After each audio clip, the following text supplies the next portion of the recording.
자, 8월 29일 수업입니다.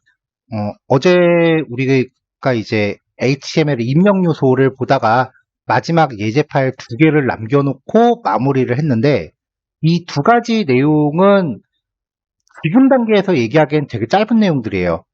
근데 5번 파일 같은 경우는 이후에 그 자바스크립트 쪽에서 이제 프론트엔드를 소개하면서 이제 백엔드랑 연동하는 과정을 소개할 때 이 5번 파일의 내용이 굉장히 심도 있게 바뀔 거예요.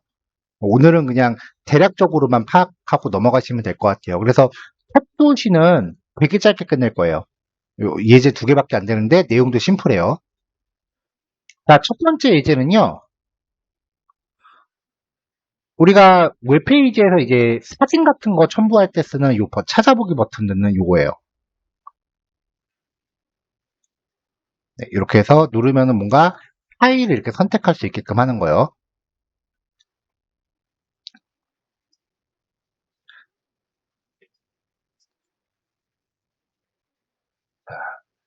자, 기본적으로 input type 파일이라고 표시를 합니다.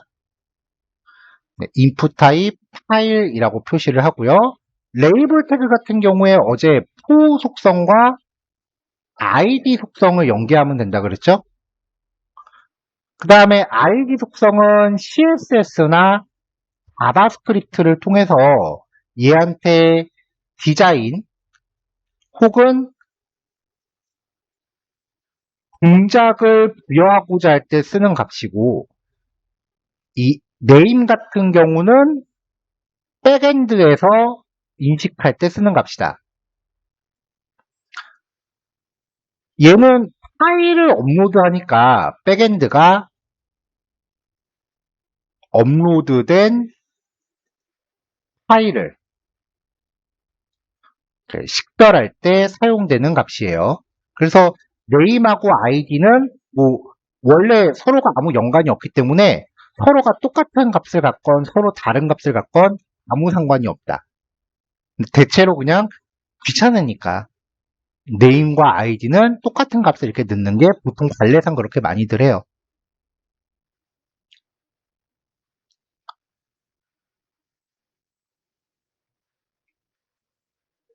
자, 파일을 업로드할 때는 백엔드에 파일을 전송할 때는 폼 태그에 enc 타입은 멀티파트 폼 데이터라는 값을 꼭 넣어줘야 돼요.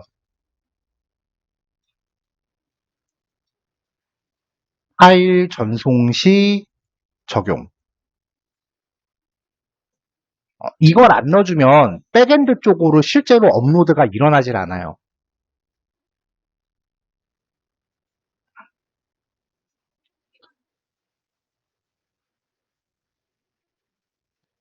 자, 뭐 요예제는 요게 단데요.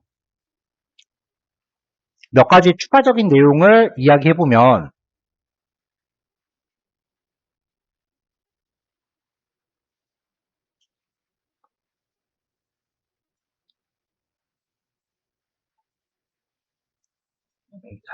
자, 이렇게 사진들이 있을 때 우리 실습용 이미지 파일들이죠. 한 번에 하나씩밖에 선택을 못 합니다. 근데 만약에 여기에 멀티플이라는 값을 부여하면은 한 번에 여러 개의 사진을 선택할 수 있게 됩니다. 멀티플이 있고 없고에 따라서 선택할 수 있는 개수가 달라지고요.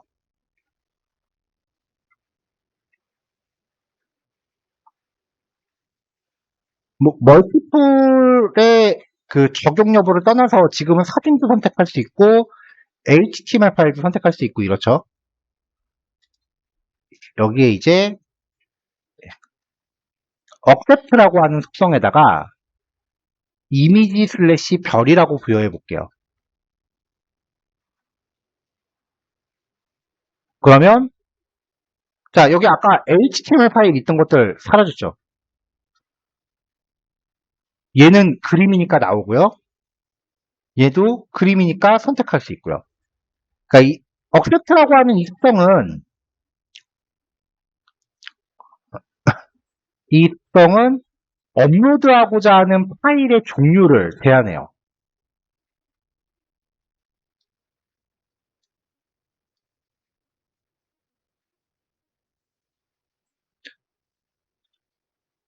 만약에 여러 개의 그 값을 적용해야 된다라고 하면은 콤마 찍고 또 다른 값, 또 콤마 찍고 다른 값 이렇게 적용하는 건데 문제는 여기에 적용하는 값이 좀 여러분들한테 생소한 값이라는 거예요. 자, 우리가 파일 이름을 이야기할 때 점 찍고 뒤에 나오는 요 부분 이걸 뭐라고 했었죠? 확장자요. 이 확장자가 파일의 종류를 결정하는 거다. 그렇게 얘기했는데 좀 더 정확한 의미는 얘를 더블 클릭했을 때 실행할 프로그램을 연결하는 값이에요. 파일의 종류는 이 파일 안에 값이 내장돼 있어요. 파일 안에 내장되어 있는 파일 종류 이름 이거를 마임 타입이라고 합니다. 이게 값이 살짝 복잡하기는 해요. 근데 뭐 이거는 마임 타입은 일일이 다 외울 필요는 없고요. 그냥 그때그때 검색해서 해주시면 돼요. 자, 제가 한번 마임 타입이라고 검색을 해볼게요. 인터넷에 자료 수록해요. 마임 타입이라고 검색을 하면은 네, 여기 제일 위에 나오는 걸 열고 들어가 보죠. 자, 뭐 설명 쭉 나오고 나면은 여기에 이런 식으로 뭐 쭉 종류가 설명이 돼요. 텍스트, 텍스트를 포함하는 모든 파일, 텍스트 슬래시 플레인, 텍스트 슬래시 HTML, 텍스트 슬래시 CSS, 텍스트 슬래시 자바스크립트, 이미지, 그림 파일, 텍스트 슬래시 이미지 슬래시 GIF, PNG, JPG, BMP, 웹P, 오디오, 오디오 슬래시 미디, 오디오 슬래시 뭐 MPG, 오디오 슬래시 웹M 세부 종류들이 많죠. 비디오는 비디오 슬래시 뭐 이런 식으로 나눠져 있고 어플리케이션 자 어플리케이션 슬래시 PDF 어플리케이션 슬래시 vng.ms 파워포인트 PPT겠죠. 그러니까 그림, 사운드, 비디오 그 다음에 메모장으로 열리는 파일들을 제외한 나머지는 전부 다 어플리케이션으로 시작한다고 보시면 돼요. 근데 전에 제가 템플킹에서 걸표가 의미하는 게 뭐라고 했었죠? 오래음이라 그랬죠. 그러니까 이미지 종류가 이렇게 많은데 이미지 슬래시 별이라고 해버리면 모든 종류의 그림 파일들을 다 허용하겠다는 거예요.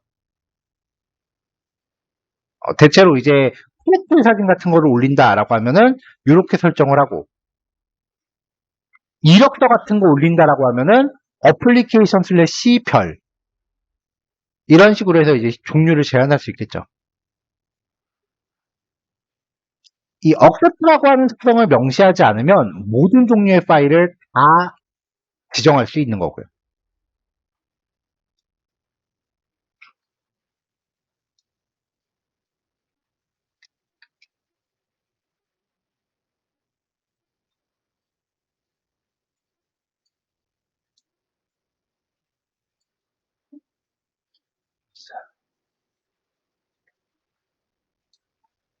자, 여기 멀티플하고 accept 속성 요것만 제가 지금 단톡방에 요만큼만 딱 올렸으니까 이따가 실습할 때 얘네들도 같이 정리해 놓으세요. 자, 그 다음 데이터 전송입니다. 요것도 폼 태그 설명할 때 제가 한번 보여드린 적이 있는 부분이에요. 여기 유저 네임이라는 이름으로 텍스트 딱 요거 하나만 입력하게 했는데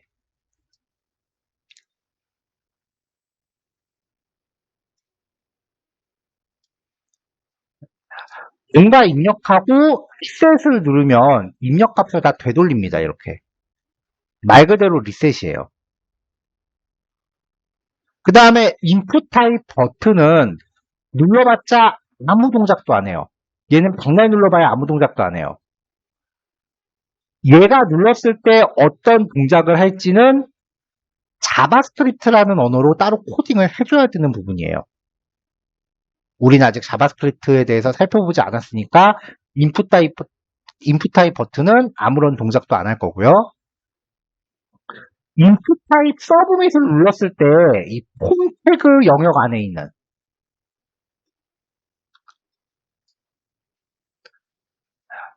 얘를 눌렀을 때 이 폼 태그 영역 안에 있는 모든 인풋의 값들을 모아서 지정된 백엔드 페이지로 전송을 하는데요.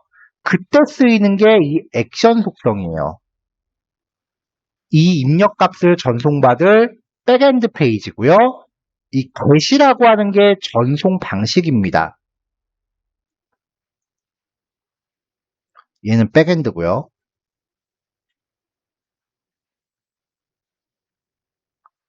전송 방식은 get, post, put, delete 이렇게 크게 네 가지가 있는데 이 네 가지를 묶어서 CRUD라고 부르거든요. 지금은 이 CRUD에 대해서 지금은 그냥 넘어가세요. 이거 지금 정리하실 필요는 없고요. 대신에 우리가 한 3개월 차, 3개월, 4개월 차쯤 되면은 이거 무조건 외우게끔 제가 닥달을 시킬 거예요. 한 일주일 내내 이것만 계속 반복해서 강조할 시기가 오니까 일단은 지금 넘어가세요. 메소드가 전송 방식이다.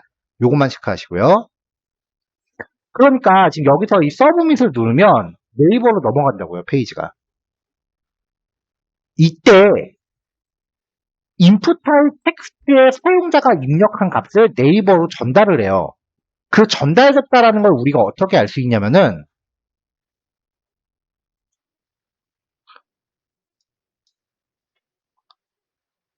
hello world라고 입력을 하면 그 전에 지금 아이디랑 네임이 구별이 안 되니까 유저 네임 1, 2, 3 네임 속성을 이렇게 잠깐 바꿀게요. 자, 다시 hello world라고 한 다음에 입력 완료 누르면 네이버로 넘어간다 그랬죠?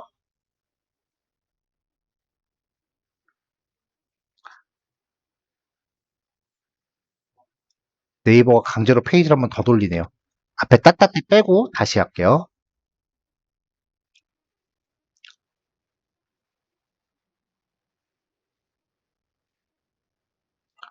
얘가 뭔가 페이지 주소를 받으면은 계속 강제로 한번 더 보내네요. 주소가 한번 더 바뀌는 거 보이죠? 그럼 네이버 말고 다음으로 한번 해볼게요. 전 네이버가 뭐 보안 처리를 잘 해놓은 거니까 좀 보여주고 싶은 게 있어서 그래요. 다운도 마찬가지네.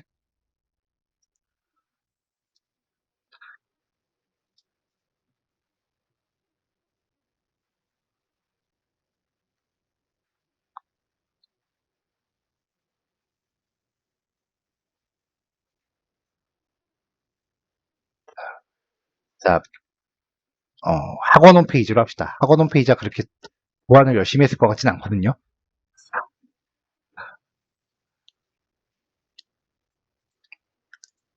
자, 헬로월드라고 하고 넘길게요. 역시. 자, 이게 뭘 보여주고 싶은 거냐면요. 지금 입력한 내용을 이 메가 IT 아카데미 홈페이지로 전송을 한 거예요. 어떻게 전송했다는 걸 우리가 어떻게 할 수 있냐? 주소를 복사해 볼게요.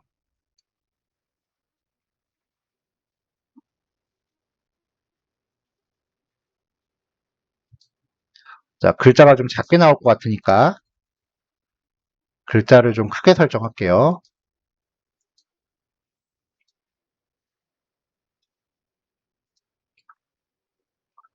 자, 붙여넣겠습니다.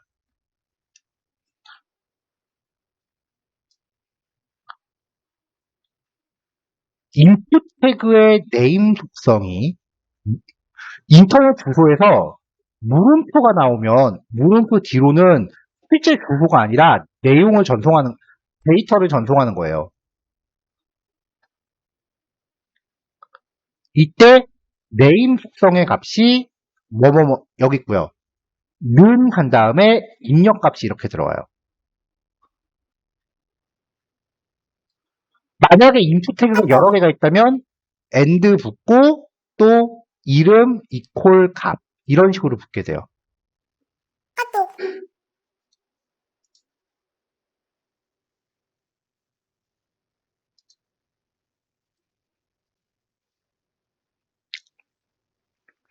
자, 한 가지 재밌는 거 보여드릴게요.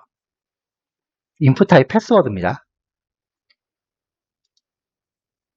자, 패스워드면은 이렇게 들어가죠. 전송해볼게요. 이거 지금 같이 노출되지 말라고 이러는 거 아니에요. 근데 이게 완전 사기야. 정작 입력하는 본인한테만 숨기고요. 전송할 때는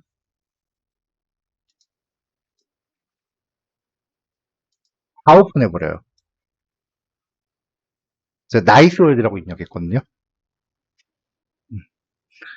이미 여러분들의 비밀번호는 여기저기 퍼졌을 겁니다.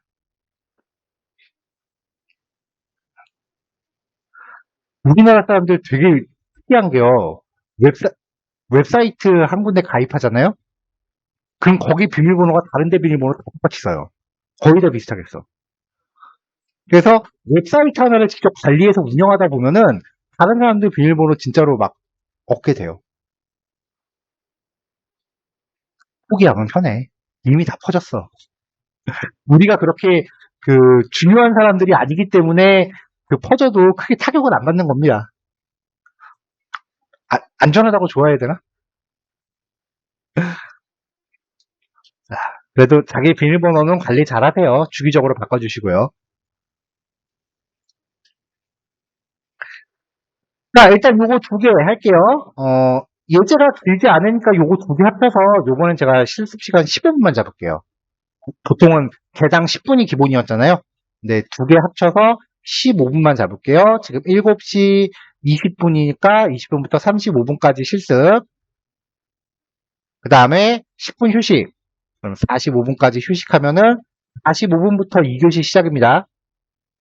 네, 오늘은 이렇게 진행합시다. 네, 중간에 휴식 필요하신 분들은 편하게 왔다 갔다 하세요. 자, 지금까지 우리가 살펴봤었던 내용을 최대한 빨리 외우면 좋긴 한데, 영어 사전 외우듯이 달달달달 수첩에다 적어가면서 외우면은 금방 잊어버려요. 그러니까 이제 여러 번 사용하면서 그 반복적으로 익숙해져야죠.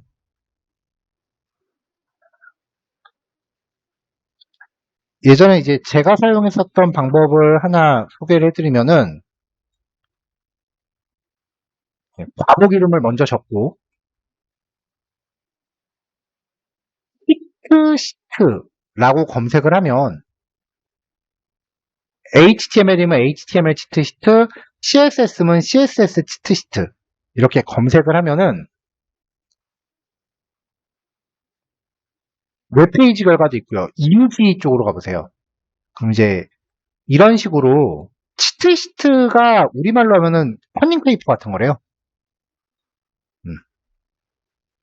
이런 식으로 이제 태그 종류를 명시하고 이렇게 요약된 내용을 이렇게 정리해 놓은 이게 무슨 기능들인지 이런 자료들이 인터넷에 꽤 많이 돌아다니거든요. 우리가 본 게 HTML의 전부는 아니에요. 그러니까 자주 쓰는 핵심적인 것들만 골라서 본 거지. 종류가 되게 많아요. 지금 로딩 중인가 보네요.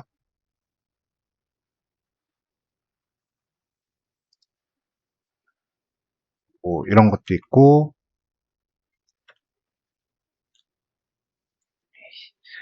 무포하게 막아놨네.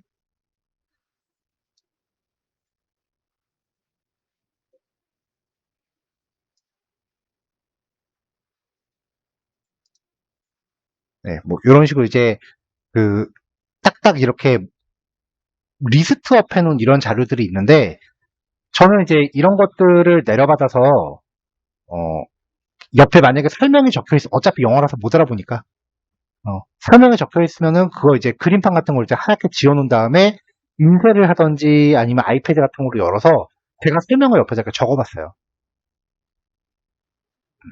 이런 리스트 같은 거 일일이 구하려고 하면은 내가 직접 만들려고 하면은 좀 번거롭잖아요. 물론 그런 거 정리하는 거 이제 그 잘하시는 분들도 계시지만 저는 그런 재주가 없어서 남이 정리해 놓은 거에서 제가 설명을 다는 하면은 반도 못 따라요. 그러니까 이제 하나의 기능을 알기 이건 안 배운 건데 싶으면은 그런 것들은 뒤적뒤적 해가면서 어떤 기능인지 한번 찾아보고요. 그렇게 해서 이제 설명을 좀 달아보고 그 다음에 그거를 또 한 두세 번 읽어본 다음에 또 다시 한번 달아보고 그런 식으로 이제 계속 챌린지처럼 여러 번 반복을 했어요.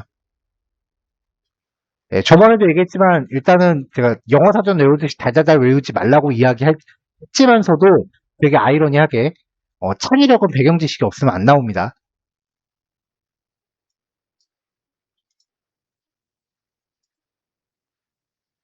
자, 그럼 이제 지금부터 CSS라고 하는 새로운 과목을 시작하죠.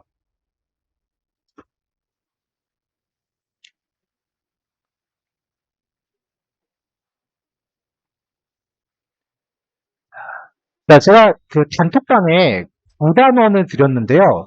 7단원을 보시면은 여태까지 했었던 거랑 비교했을 때 예제 파일 수가 좀 많을 거예요. 그래서 오늘은 8단원까지 못 들어가요. 그냥 정리한 김에 미리 드린 겁니다. 자, HTML은 웹페이지에 뼈대를 구성한다 그랬죠? 그래서 제가 계속 강조했던 게 안 이뻐요. 거기에다가 이제 옷을 입혀주기 위해서 CSS라는 걸 씁니다. 즉, CSS가 웹페이지의 디자인을 구성하는 데 사용이 돼요. 그래서 정형화된 방법들은 있지만 제가 이 방법을 알려드린다라고 해서 결과물이 이쁘지는 않을 거예요. 왜냐면 제가 여러 번 강조했지만 저는 그런 센스가 없어요. 그래서 항상 이제 끝나고 나서 보면은 수업 들으신 분들이 저보다 더 이쁘게 코딩하세요.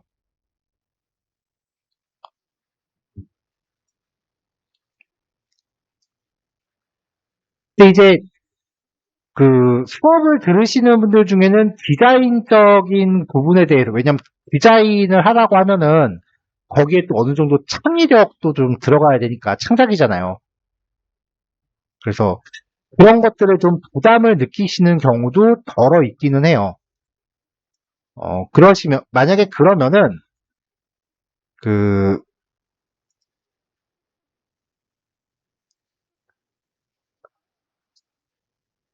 뭐라고 해야 되지? 어, 만약에 그런 거에 이제 부담을 느끼시면, 나중에 이제 세미 프로젝트 같은 거 할 때, 직접 코딩하는 게 아니라, 기성 사이트를 그대로 따라서 재현하는 걸로. 대신에 코드를 베끼는 건 아니고요.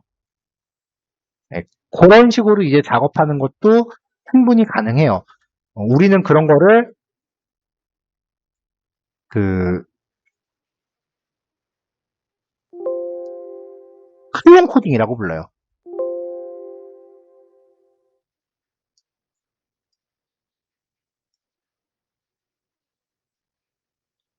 자, 제가 여기 오기 전에, 어, 메가스터디 신초원점에서 수업을 했었거든요. 이제 거기서 여러분들하고 같은 수업, 사실 과목 수가 우리 반밖에 안 됐었어요. 3개월짜리 수업이었어요. 음, 그리고 매일도 아니고 월수금이었어요. 예, 그거 들으셨던 분이 만들었던 클론 코딩 포트폴리오 샘플 보여드릴게요.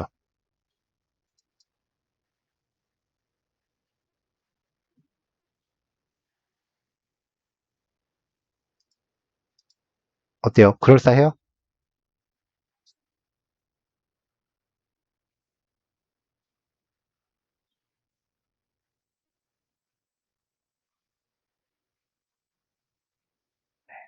커피빈 클론 코딩 한 거죠.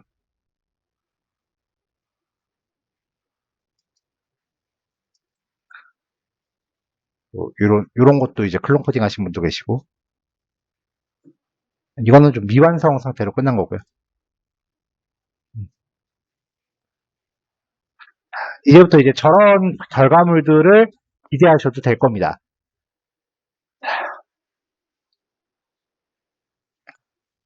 뭐 디자인을 입히는 언어다 이거는 뭐 똑같은 얘기고요. HTML을 작성한 다음에 거기에다 옷을 입히는 거니까 CSS는 반드시 HTML에 의존할 수밖에 없어요. 뼈대가 없는데 어떻게 옷을 입혀요? 그쵸? 뼈대가 먼저 있고 거기에 옷을 입히는 거예요. 그래서 HTML에 항상 의존합니다. 그래서 서술하는 첫 번째 방법은요.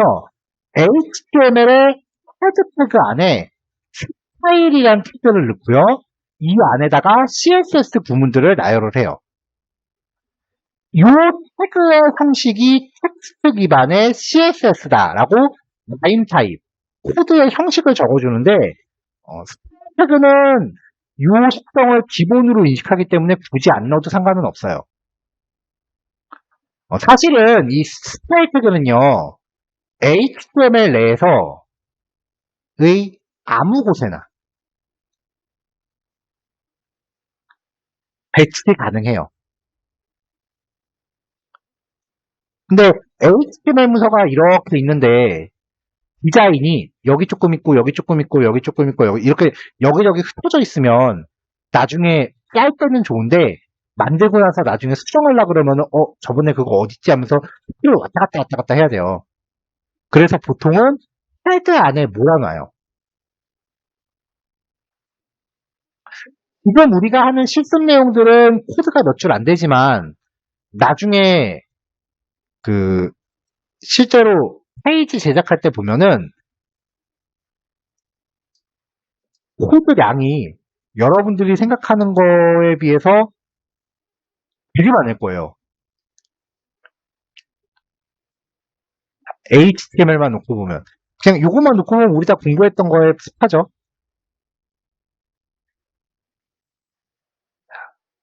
자, 요만큼의, 요거는 초안이구나. 이렇게요.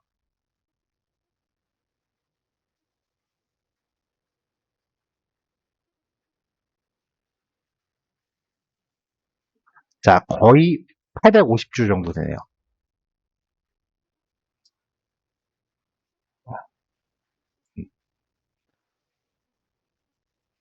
그러니까 저렇게 분량이 길어지면은 나중에 가면은 내용을 이제 관리하기가 굉장히 힘들어져요.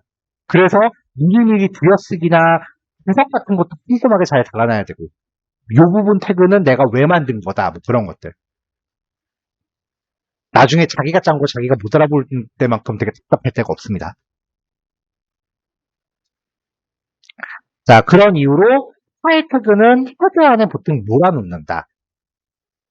자, 두 번째는요, 이렇게 헤드 태그 안에 집어 넣으면은 여기부터 여기까지가 하나의 HTML 파일이 되는 거죠. HTML 태그 안에 넣는 거니까. 그럼 만약에 이게 main.html이다. 그 다음에 다른 페이지를 또 만들어요. 뭐 만약에 뭐 상품.html이다. 그 다음에 뭐 장바구니 .html이다. 이렇게 있다면 자, 여러분들 웹사이트 만들 때 보통 스캔으로 나눈다 그랬죠. 이렇게요. 자, 그럼 여러분들이 방문하는 웹사이트들 한번 곰곰이 생각을 해보세요.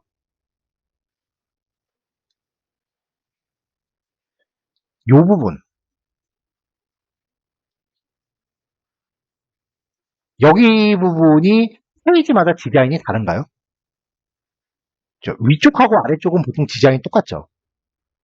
그러면은 이 main.html이 얘라고 치고 상품.html, 장바구니.html인데 만약에 디자인 코드가 각각의 파일 안에 종속된다면 이 부분 디자인 코드는 여기 쓸 거고, 또 이 부분 디자인 코드는 이 파일 안에 따로 있겠죠. 이 부분 디자인 코드는 여기 따로 있겠죠. 이런 페이지를 내가 한 30페이지 만들었어. 그랬더니 사장님이 지나가다가 한마디 보고, 야, 뭐야, 안 이뻐. 로고 좀 키워봐. 로고는 여기 박혀 있는데. 그럼 몇 번 고쳐야 돼요? 그게 사장이 아니고 왼수예요. 근데 실제로 그런 일이 되게 많아요. 그래서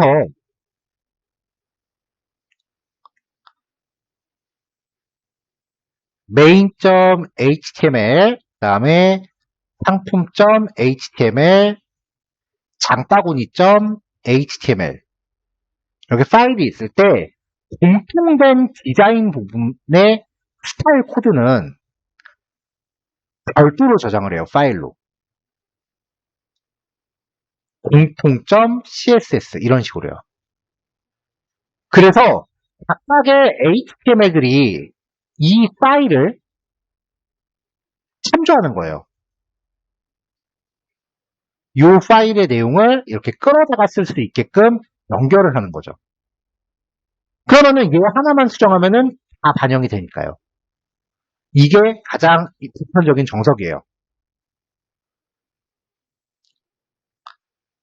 자, 그래서 파일 태그 안에 명시하는 CSS 구문을 별도 파일에 작성해 주고 HTML에서 그 파일의 경로를 참조하게 하는 거죠. 자, 이때는 링크라는 태그를 쓰고요. rel 속성에다가 이 파일은 스타일시트 CSS의 의미가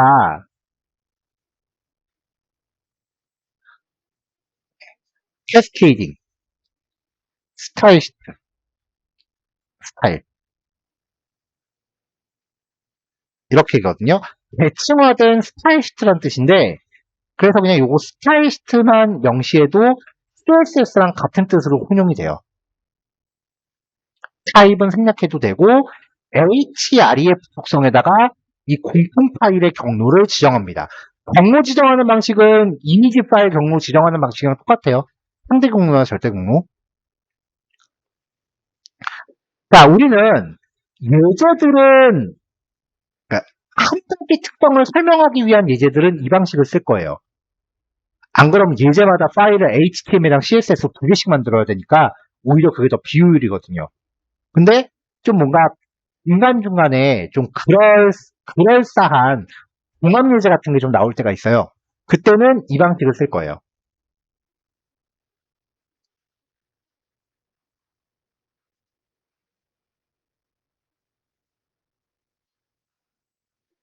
자, 그 다음에 태그를, 스타일 속성을 HTML 태그에다 직접 넣는 경우가 있어요. HTML 태그에 스타일이라고 하는 속성을 넣고 이 안에다가 CSS 구문을 직접 넣는 거거든요. 그럼 HTML의 모든 태그에 CSS를 일일이 다 넣어줘야 돼요. 코드량이 진짜 어마무시하게 많이 늘어나요. 이때는 거의 만줄 코딩하는 것도 가볍게 넘어가요. 그래서 이 방식은 실무에서 거의 금기다라고 보시면 돼요. 만약에 코딩을 내가 이 방식대로 했다. 사과 뒤통수를 되게 세게 때렸다. 할 말이 없어요. 네, 그럴 만큼 되게 금기시라고 보면 돼요. 왜냐면은 코드가 지나치게 길어지니까 나중에 수정할 때 되게 불편하거든요. 그러니까 보통 이제 코드를 작성하는 방식을 보면 내가 지금 당장 빨리빨리 코딩하는 것도 좋은데 나중에 그 한 오픈하고 나서 한 2, 3개월 지나서 뭔가 변경을 해야 될 이슈가 있다면 뭐 계절이 바뀌어서 계절 이벤트를 한다거나 사이트에 살짝의 변화를 준다거나 이렇게 코드를 수정해야 될 때 수정이 얼마나 용이한가. 한번 봤던 책도 시간 오래 지나고 나서 보면 내용 잘 기억 안 나잖아요. 그런 것처럼 코드도 완성해놓고 나서 나중에 보면은 가물가물하거든요. 그래서 나중에 그 수정이 얼마나 용이한가. 그거를 실무에서는 유지보수라고 표현해요.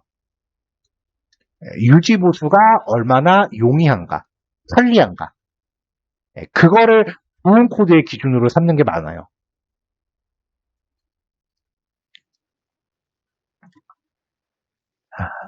자, 그럼 이제 CSS 구문 구조를 한번 살펴볼게요.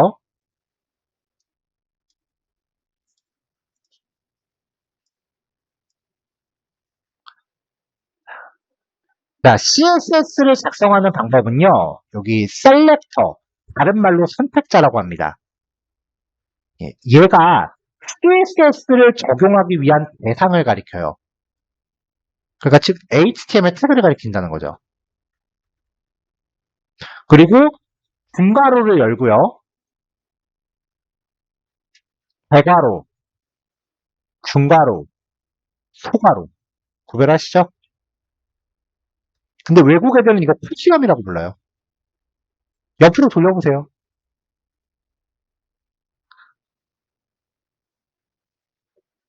코시함이라고 불려요, 외국 애들은.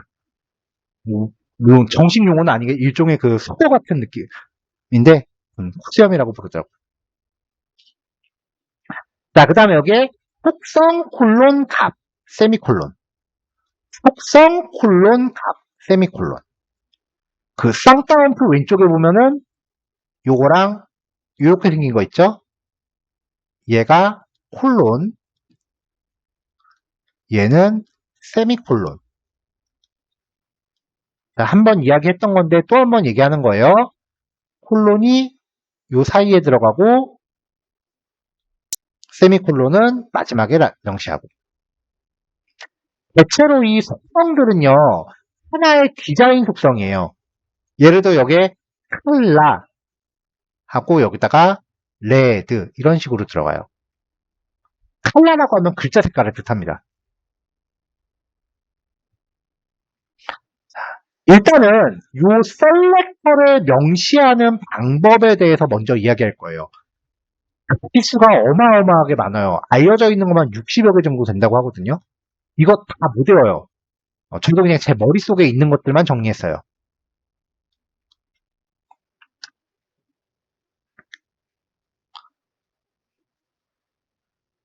자, 선택자. CSS가 적용될 대상을 지정하는 방법이에요. 기본 방법은요, 태그 이름을 그냥 명시하는 거예요. 값은 일단 글자 색깔에다가만 적용할게요. 이 괄호 안에 들어가는 거는 이후에 되게 오랜 시간 동안 이야기해야 되는 거고, 오늘은 일단 글자 색깔 정도만 다룰게요. 현재 페이지 안에 있는 모든 H1 태그한테 글자 색깔을 빨간색으로 합니다. 그러니까 요 태그한테 전부 다 이 속성을 똑같이 주는 거예요.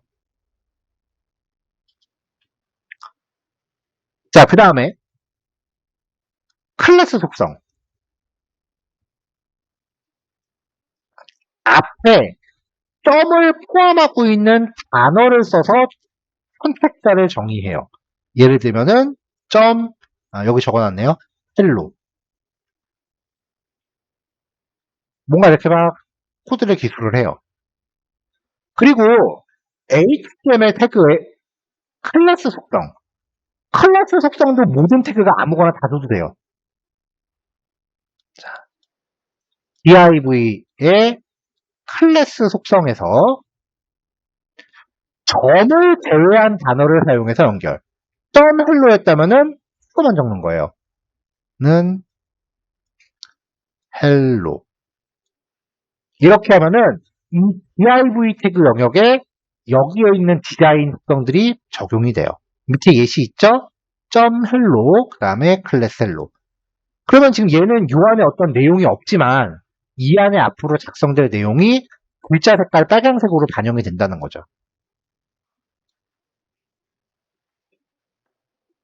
자, 그 다음에 이제 id. 클래스랑 비슷한데요. 기호를 샵을 쓴다예요. 클래스는 점을 쓰죠. 자, 그 다음에 우리 전에도 아이디 특성 얘기했었는데 웹사이트에서 아이디가 똑같은 사람이 2명 있다. 안 되죠? 아이디는 어떤 대상을 식별하기 위해서 쓰는 거기 때문에 하나의 HTML 문서, 그 하나의 파일 안에서 다른 애하고 id 값이 중복될 수 없어요. 그러니까 얘한테 지금 hello라고 줬으니까 다른 태그한테 또 hello라는 값을 주면 안 돼요. 반면에 클래스는 그냥 여기저기 막 여러 번 넣어도 돼요. 그래서 클래스 같은 경우는 이제 재사용을 목적으로 쓰는 경우가 많아요.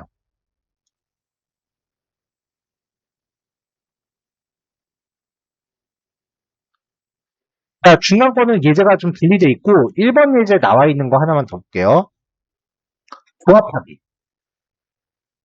특정 요소를 좀 더 자세하게 명시하고자 할 때 사용을 해요. 예를 들어서 점 헬로다. 클래스 특성은 아무 데나 줘도 된다 그랬죠. P 클래스에다가 헬로. 그 다음에 div 클래스 헬로. 이렇게 하면은 요 두 개 다 반영됩니다. 하지만 div.hello 붙여야 돼요. 이렇게 하면은 의미가 hello라는 클래스에 갖는 div 태그가 돼요. 여기 div라고 하면 얘는 안 먹는 거죠. 얘만 먹는 거죠. id도 마찬가지예요. 네. div 태그를 갖는 hello라는 id를 갖는 div 태그.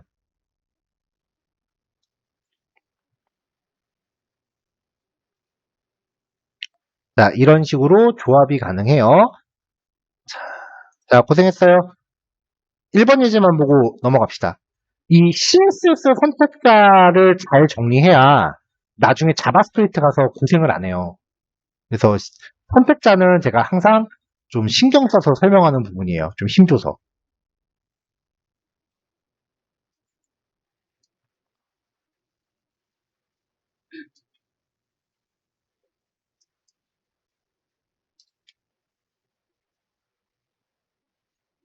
H1 태그, 그 다음에 P 태그, H2 태그.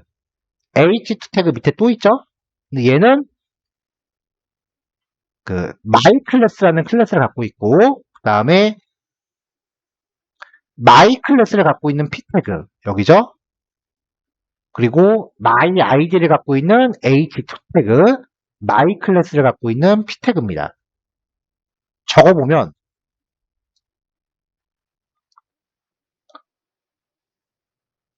자, 얘는 H1, 다음은 그냥 P, 얘는 H2, 얘는 H2인데 점 my 클래스가 있죠. 그 다음은 P 태그인데 점 my 클래스가 있고요. 얘는 H2 태그인데 샵 my id죠. 얘는 P 태그인데 점 my 클래스가 있죠. 자, 지금부터 얘네들의 글자 색깔을 CSS를 써서 바꿔볼 건데 그러면은 이제 요 CSS 속성이 어디에 적용될 건지 예상을 해보시고 결과랑 비교해 보시면 돼요. 자, H 태그에 요거는 지금 파란색입니다. 구글에서 컬러 검색하면 색깔 선택하는 거 나온다고 전에 얘기했었죠.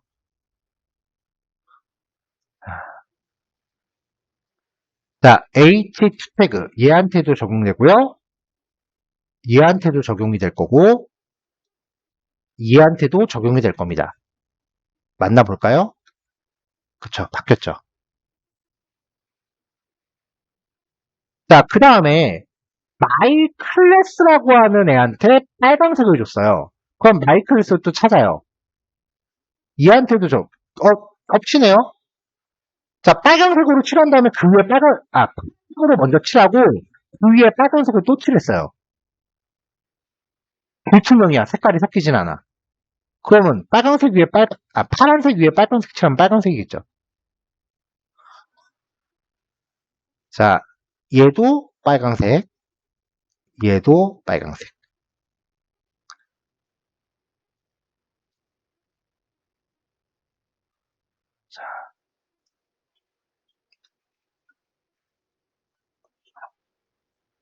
이렇게요. 저장. 그렇죠, 맞죠? 자, 이번에는 my id 한테 초록색. 자, 여기서 my id를 갖고 있는 얘밖에 없죠. 저장할게요. 맞죠? 자, 마지막으로 my 클래스를 갖고 있는 h2한테 이번엔 조금 진한 초록색. 진한 초록색은 없으니까 검은색으로 할게요. 자, my 클래스를 갖는 h2 태그. 요거 하나죠. 만약에 그냥 my 클래스라고 했으면 여기 다 찐초록이 됐을 거예요. 근데 my 클래스를 갖는 세 개 중에 h 태그도 같이 있는 거라 콕 집었잖아요. 그럼 그 조건에 맞는 얘만 찐초록이 되겠죠. 그쵸?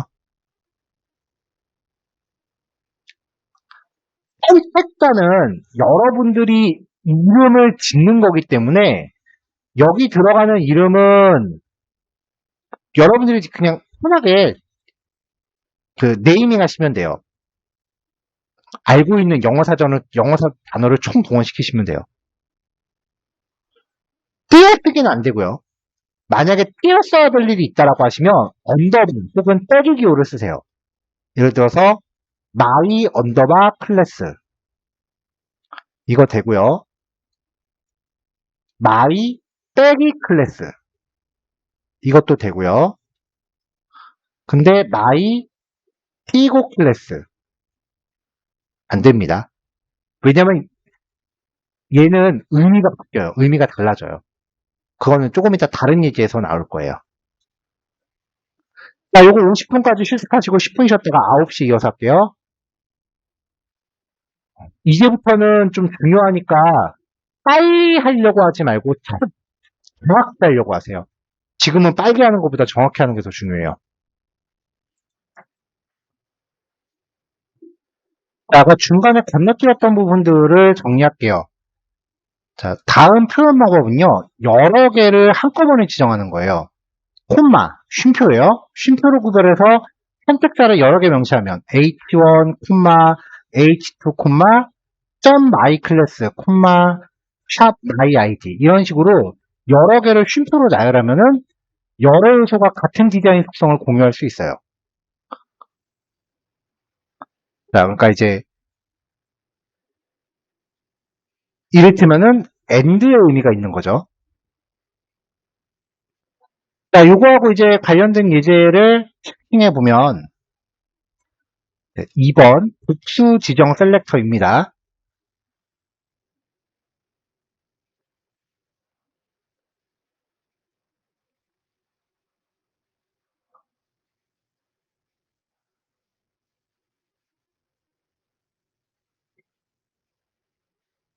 자, 요건데요.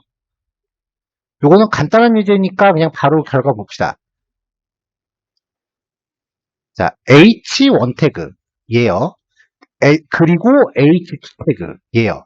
그리고 점 my 클래스 얘도 있고 얘도 있고 그리고 샵 my id 얘도 있죠.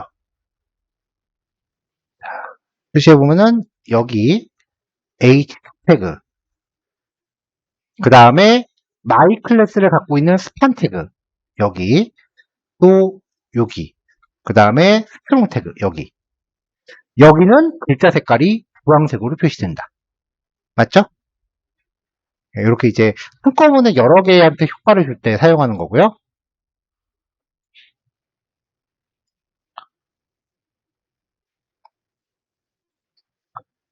자, 그 다음 이제 가상 클래스라고 하는 게 있어요.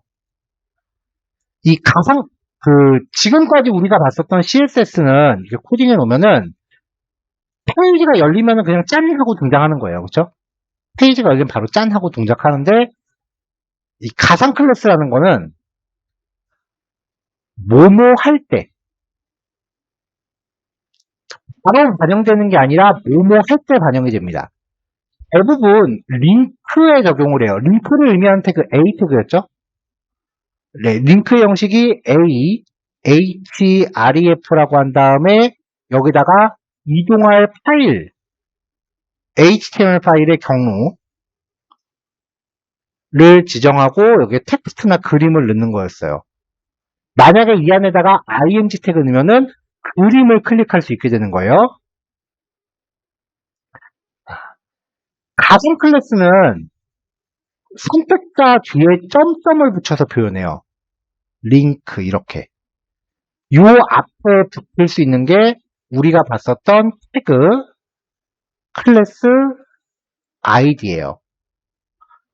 근데 몇몇 개는 링크, 즉 A 태그에만 적용할 수 있어요.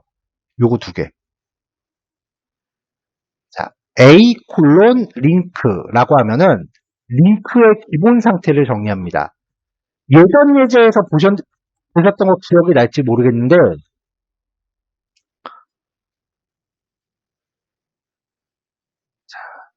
자, 우리가 했었던 링크요. 요 A 태그들. 자, 링크는요, 만약에 제가 링크를 전혀 방문한 적이 없어서 새로운 걸로 클릭했었던 적이 없는 주소는 파란색으로 나오고요. 그리고 한 번이라도 클릭했었던 적이 있는 거는 보라색으로 나와요. 밑줄 가고요. 이게 링크 기본이에요. 마우스를 누르면 빨간색으로 바뀌어요. 이게 링크의 기본인데 웹사이트 왔다 갔다 하면서 이런 스타일 본 적 있어요? 거의 기억이 없죠. 너무 디자인이 뻔하니까 이 기본 상태를 바꿔요. 그때 쓰는 게 이 링크라는 가상 클래스예요.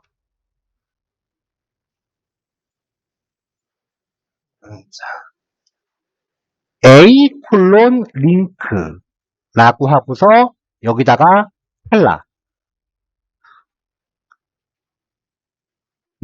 블랙 혹은 검은색을 의미하는 샵 06개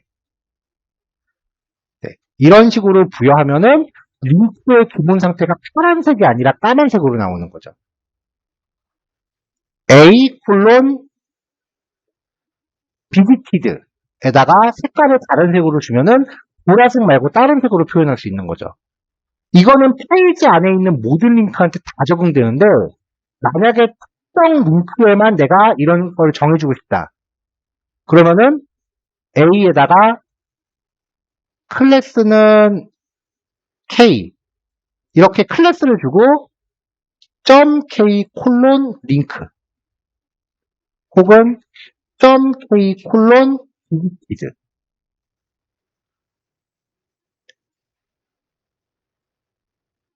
이런 식으로 정의하면은 이 클래스를 갖고 있는 A 태그만 처리가 가능해요. 호버랑 액티브는 아무 태그나 다 줄 수 있는데 얘네도 콜론 갖고 들어가요. 호버는 마우스가 올라가 있을 때예요. 액티브는 마우스를 누르고 있는 동안이에요.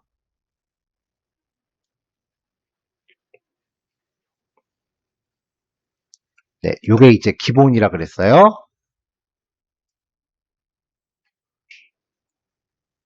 자, 가상 클래스 예제입니다.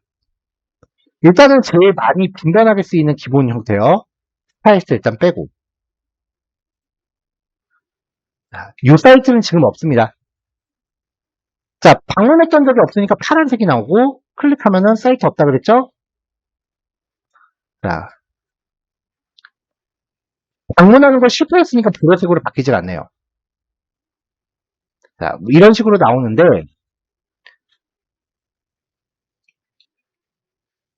A의 링크 기본 상태 엔드로 콤마로 구별하면 엔드라 그랬죠? 그리고 방문했던 적이 있는 링크는 글자 색깔 까만색으로 바뀌었죠. 호버는 마우스 올렸을 때 색깔이에요. 아직 저장 안 했고요. 지금 마우스 올려도 변화 없거든요. 근데 이거 저장하면 이제 마우스 올렸을 때 파란색으로 바뀌는 거죠. 자, 지금 제가 마우스를 누르고 있어요. 아무 변화 없죠. 근데 이제 액티브에다 그림이라고 주면은 마우스를 눌렀을 때 초록색으로 바뀌는 거죠. 네, 이런 식으로 쓸 수 있어요. 자, 홈하고 액티브는 꼭 A 태그가 아니어도 된다 그랬습니다. 다음 예제는요, 나중에 배울 항목들 조금 써봤어요. 백그라운드, 배경이란 뜻이죠. 백그라운드는 배경 색깔을 뜻해요.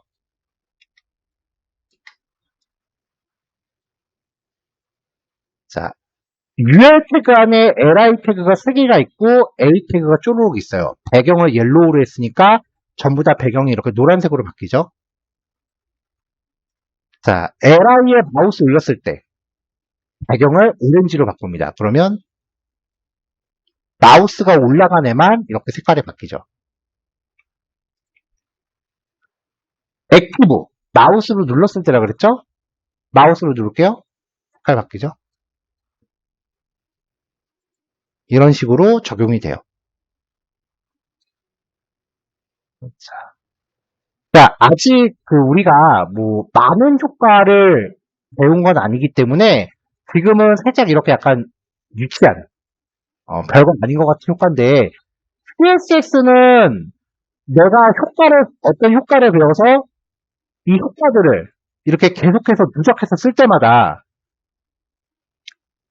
결과가 더해진다라고 느껴지는 게 아니라 곱해진다라고 느껴져요. 효과가 되게 기하급수적으로 되게 다채로워져요. 한번 예를 들어서 해볼게요. 이건 예시로. 지금 보여드리는 거는 그냥 구경만 하세요. 나중에 다 배울 거예요. test.html. 아이고. 자, 페이지 열었고요.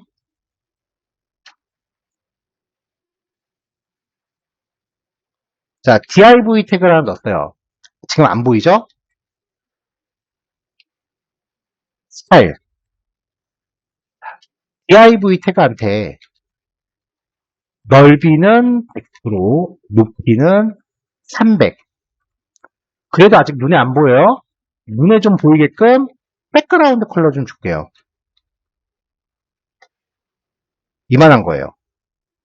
너무 크다. 100. 자, 가장자리에 이렇게 허옇게 여백 보이죠? 바디 태그가 자체적으로 여백을 좀 가져가서 그래요. 바디에다가 여백을 없앨게요. 그럼 딱 붙어요.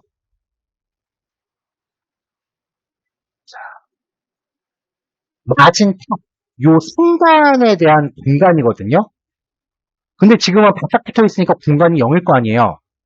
이거를 내가 100이니까 80 정도 주면은 위에서 아래로 80만큼 떨어집니다. 자, 플러스 가스 줬을 때 아래로 떨어졌으니까 마이너스를 주면 어떻게 되겠어요? 역으로 그만큼 밖으로 나가겠죠. 자, 이제 DIV한테 마우스 올렸을 때 위쪽의 여백을 마이너스 80으로 주고 0으로 되돌릴게요. 평상시에는 마이너스 80이었는데 마우스 올렸을 때만 0으로 바뀌어요. 그러면 이렇게 되는 거죠. 여기에 하나를 더 주면 트랜지션. 트랜지션은 CSS가 지금 마진 탑이 마이너스 80에서 마우스를 올리면 0으로 바뀌죠. 이 변화가 발생하는 특성에 대해서 마진 탑에 대해서 변화가 발생하는 시간을 지정해줘요. 이거를 0.3초 동안 변화해라. 그럼 0.3초 후에 휙하고 바뀌는 게 아니라 0.3초에 걸쳐서 바뀌는 거예요. 그러면 이런 효과가 나요. 0.3초는 이제 눈 깜짝할 사이잖아요. 웹에서는 시간이 1초 넘어가면 엄청 느린 거예요. 네이버에서 뭔가 클릭했는데 페이지가 1초 동안 가만히 있다고 생각해 보세요. 성격 급한 사람 마우스 던질걸요? 우리가 현실 세계에 3초라 그러면 아무것도 아니죠. 3초 한번 봅시다. 자, 심호흡 한번 하고. 속 터지죠?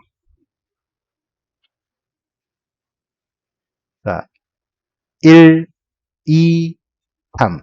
3초 맞아요. 컴퓨터에서의 시간은요, 1000분의 1초 단위로 움직여요.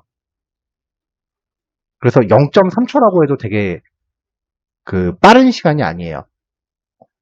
앞으로 이 괄호 안에 들어가는 내용들을 배울수록 이런 숫자가 하나씩 하나씩 쌓여갈 거예요. 아직은 이 괄호 안의 내용은 제대로 시작한 게 하나도 없고요.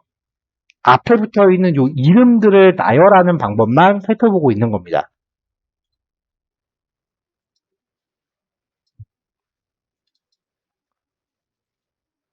괄호 안에 들어가는 것들은 단원이 이만큼 또 따로 준비가 돼 있어요. 이게 우리가 요번 달 안에 다 소화해야 되는 내용이거든요. 지금 여기서 제가 하나하나 지금 일로 옮겨가면서 여러분들 드리는 거고요. 절대 수업 자료는 먼저 드리진 않아요. 먼저 한번 예습을 원하신다고 해서 먼저 달라고 해서 한번 드려봤는데, 자료만 휙 안 나오시는 경우가 많더라고요. 그럼 제가 좀 곤란해지고요. 그리고 아직은 할만하죠. 조금만 지나봐요. 예습은 무슨 복습하게 바꿔 죽겠는데. 예습 엄두도 못 낼 테니까 벌써부터 예습에 그렇게 욕심 부리지 마세요. 자, 이렇게 해서 이제 가상 클래스라는 특성을 살펴봤어요.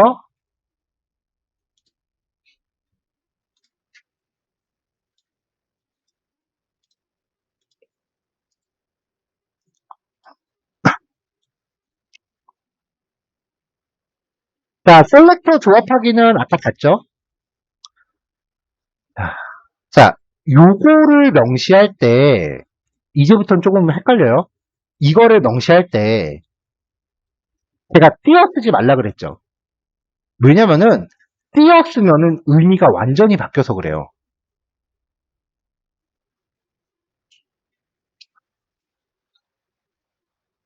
자, div 태그가 있고요. 이 안에 또 div가 있고요. 첫 번째 거에는 클래스라는 줍시다. 클래스 ABC라고 줄게요. 이 안에 태그가 하나 있어요. 이 안에 링크가 하나 있어요.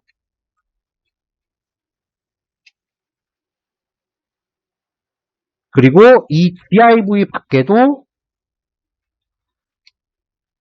링크가 하나 있어요. 이렇게.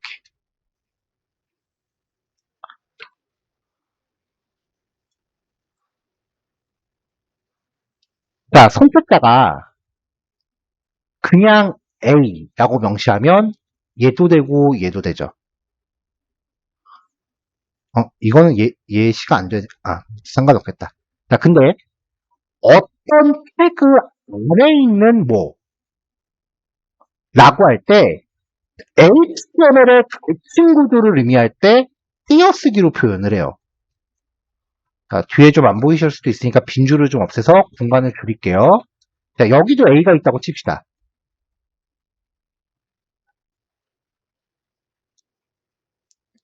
자, 그러면 그냥 A라고 하면 얘도 되고 얘도 되고 얘도 됩니다. 모든 A는 다 되는 거죠. 근데 만약에 점 ABC 한 칸 띄고 A라고 하면 ABC라는 클래스를 갖는 요소, 태그가 뭔지는 안 중요해요. 클래스만 있으면 돼. 그 안에 있는 A 태그예요. 그러니까 ABC라는 클래스를 갖는 어떤 태그 안에, 즉 이 범위 안에 들어있는 A 태그, 얘랑 얘만 돼요. 이렇게.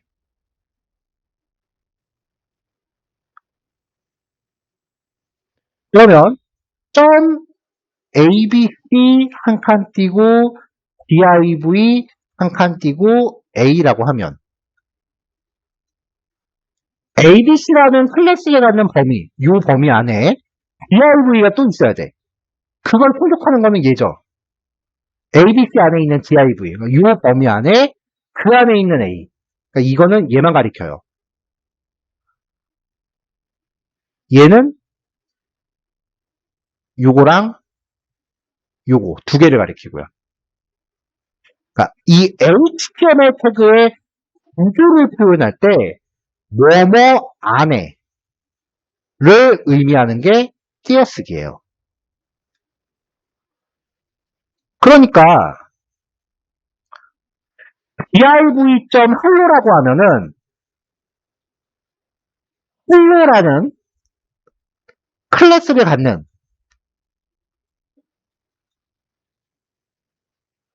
div 태그가 되는 거죠. 그러니까 div를 설명하는 수식어가 되는 건데 div 한 칸 띄고 .hello라고 하면 div 안에 있는 hello가 됩니다. 이렇게 되면 포함 관계를 의미하는 거예요. 띄어쓰기가 의미가 완전히 바뀐다는 거 꼭 주의하세요. 저번에 표기는 대소문자 바뀐 것도 되게 많이 틀리는 거라고 얘기했었죠. 띄어쓰기도 엄연한 글자예요. 띄어쓰기도 엄연한 글자예요.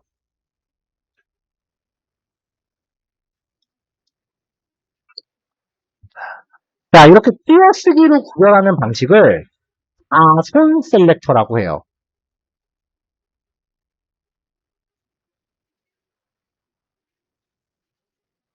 자손. HTML의 계층 구조를 공백을 사용해서 표현한 거. 반드시 순차적일 필요는 없어요. 왜냐면 이렇게 돼 있을 때 아까 .abc 띄고 a라고 하면은 abc라는 클래스를 갖는 이 div, 제가 지금 빨간색으로 표현한 이 범주 안에 있는 모든 a가 다 먹히는 거예요. HTML의 계층으로 보면 div랑 a 태그는 1단이죠. 근데 이 a는 또 하나 들어가니까 얘는 2단이죠. 1단계, 1단계, 2단계가 되죠. 그러니까 계층에 빠지지 않고 이 안에 포함만 되면 돼요. 근데 이렇게 꺽쇠 괄호를 넣으면 띄어쓰기 대신에 괄호를 표시하면 얘는 자손만 돼요. 1단계만 가리켜요. 2단계는 못 가리켜요. 그래서 띄어쓰기로 표현한 거는 아들과 손자 혹은 딸과 그 손자 아들니까 자손 선택자라고 해요. 괄호는 바로 밑에 있는 것만 되니까 자식 선택자라고 해요. 자손은 손자, 중손자 다 되는 거니까 계층 구조를 계속 파고 들어가는데 자식 선택자는 딱 밑에 있는 1단까지밖에 영향을 못 줘요.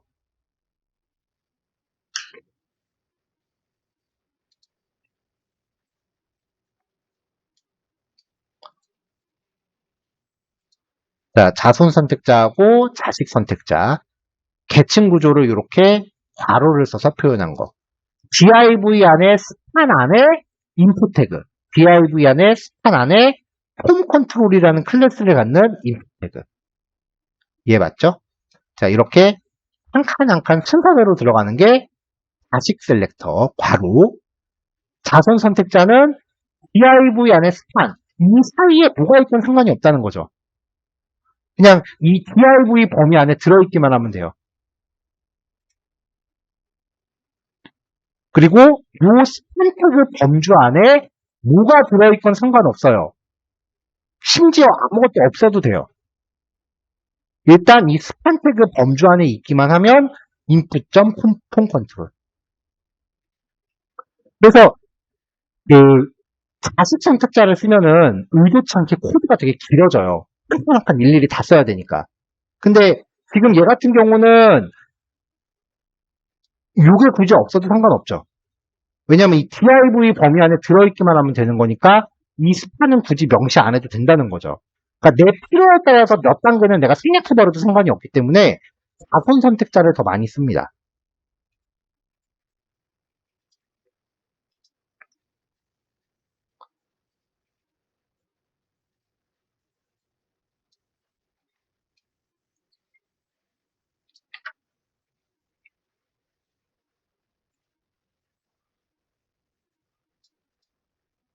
자, HTML 태그가 이렇게 구성이 돼 있어요.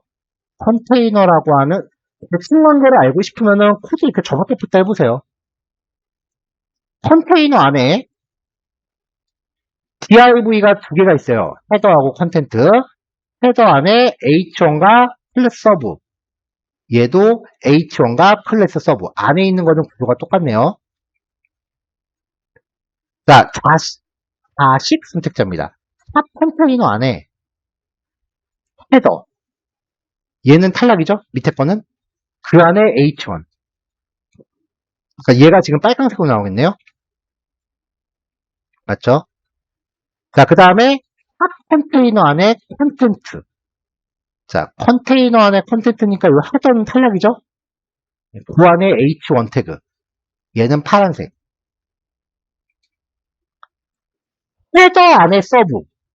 서브라는 클래스가 두 개가 있어요. 앞에 걸 빼면은 서브 클래스가 두 개니까 여기랑 여기가 다 초록색이 돼요. 근데 앞에 수식어를 붙이면은 헤더 안에 있는 서브. 이 조건을 충족하는 애만 바뀌는 거죠. 얘가 지금 검은색으로 돌아간 거죠. 자, 선택자 할 때 지금 보시다시피 위에 거는 제일 끝쪽부터 들어왔죠. 컨테이너 안에 뭐 헤더, 컨테이너 안에 컨텐츠 이런 식으로. 근데 마지막 거 보면은 그냥 중간 부분부터 쭉 시작해요. 그렇죠?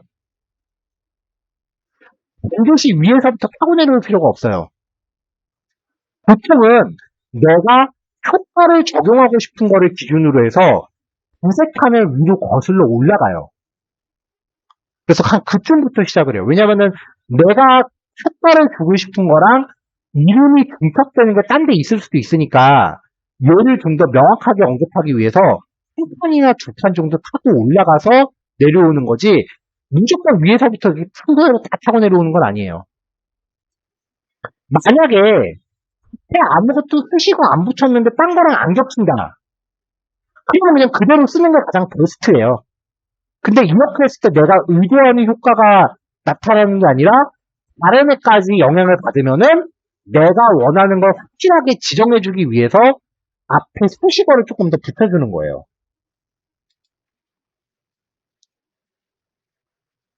자, 자선 셀렉터입니다.